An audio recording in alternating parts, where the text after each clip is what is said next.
베드로전서 2장 9절 10절 우리 다 함께 읽겠습니다. 시작.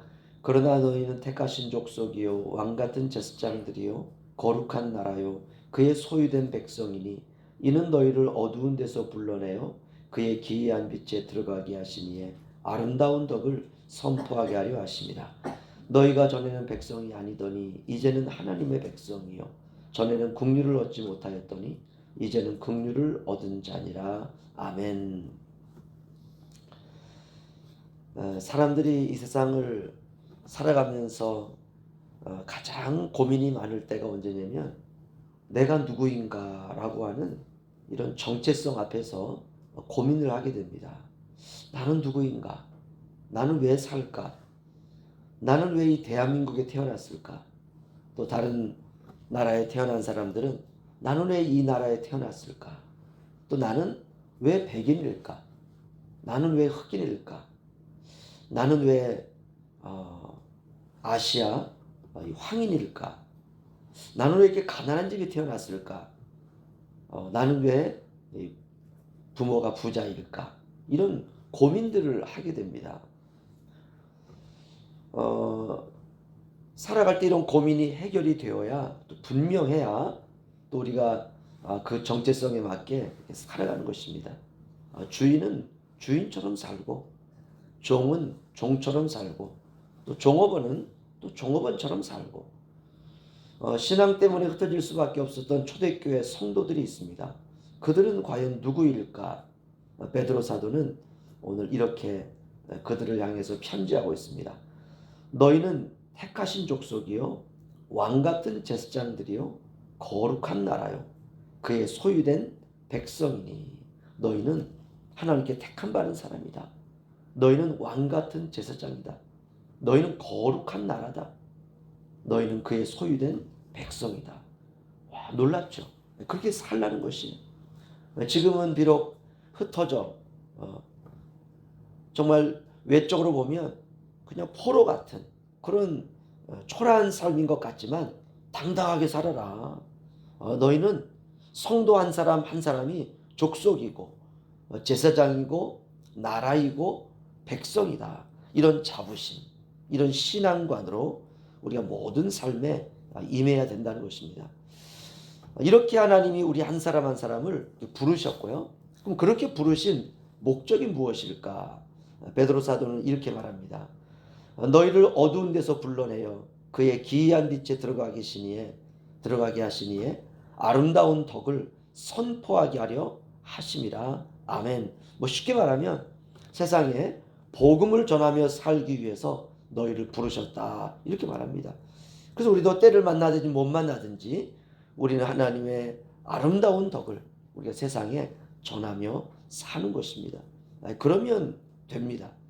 나에게 맡겨주신 삶의 터전에서 주님의 아름다운 덕을 세상에 선포하기 위해서 하나님이 나를 부르셨구나. 이런 믿음으로 살면 되는 것입니다. 우리 주님은 어떤 분인가? 베드로 사도는 이렇게 말합니다. 너희를 어두운 데서 불러내어 그의 기이한 빛에 들어가게 하신 분. 그의 기이한 빛. 그것을 우리를 부르셨다는 것입니다. 우리는 그의 기이한 빛 속에 사는 사람들입니다. 달라야 되죠. 우리가 이전에는 어둠 가운데 살았다면 이제는 주님의 아주 신비한 빛 가운데 우리가 세상 사람들과 다르게 살아야 된다는 것입니다. 세상 사람들은 썩어질 빛 가운데 살지만 우리는 그의 기이한 빛 가운데 사는 사람들입니다. 그 빛은 어떤 빛이냐? 세상의 빛이죠. 우리가 그 빛 속에 살면 생명이 넘쳐 흐르는 빛, 치유가 일어나고 우리의 마음뿐만이 아니라 우리의 육체와 영혼의 치유가 일어나는 기이한 빛. 우리가 믿음으로 주님께 기도하기만 하면 주님께서 우리를 그 기이한 빛으로 비추어 주신다는 것입니다. 2장 10절 보시면요.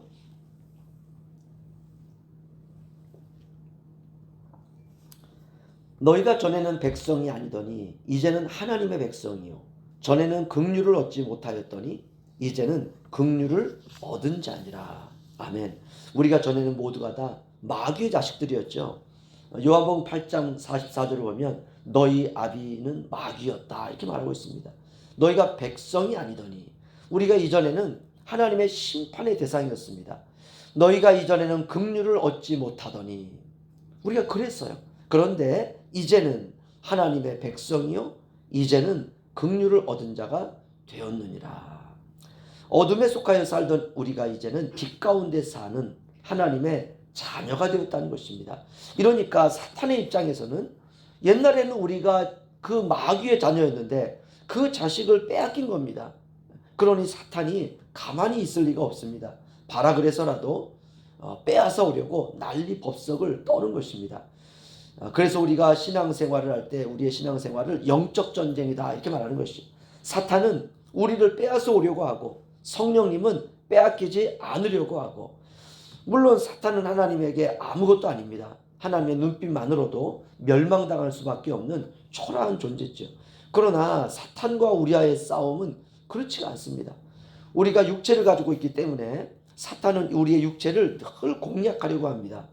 우리 안에 계신 성령님께서 인격적인 영이기 때문에 우리의 순종을 통해서 역사하신다는 것입니다.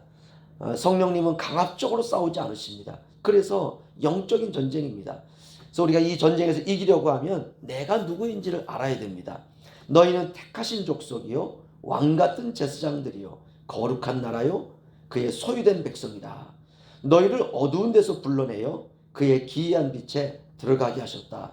너희가 전에는 백성이 아니더니 이제는 하나님의 백성이요 너희가 전에는 긍휼을 얻지 못하였더니 이제는 긍휼을 얻은 자가 되었느니라. 이런 확고한 말씀을 우리가 붙들고 사는 것입니다. 내가 누구인지 확고하게 선포하면서 우리가 사는 것입니다. 사탄이 우리의 약한 육체를 치고 들어올 때 우리가 이걸 선포하는 거죠. 나는 왕같은 제사장이다. 나는 거룩한 나라다. 나는 하나님의 소유된 백성이다. 나는 기이한 빛에 들어갔다. 나는 이제 하나님의 백성이고 이제 하나님의 긍휼을 얻은 자가 되었다. 사탄아 물러가라. 우리가 이렇게 선포하는 것입니다. 그러면 우리가 승리할 수 있습니다. 이것이 나그네의 신분입니다. 오늘 하루 하나님께서 우리를 이렇게 놀라운 신분으로 우리가 만드셨는데 주님의 신분에 맞는 우리가 복된 하루가 되시기를 주의 이름으로 축원합니다.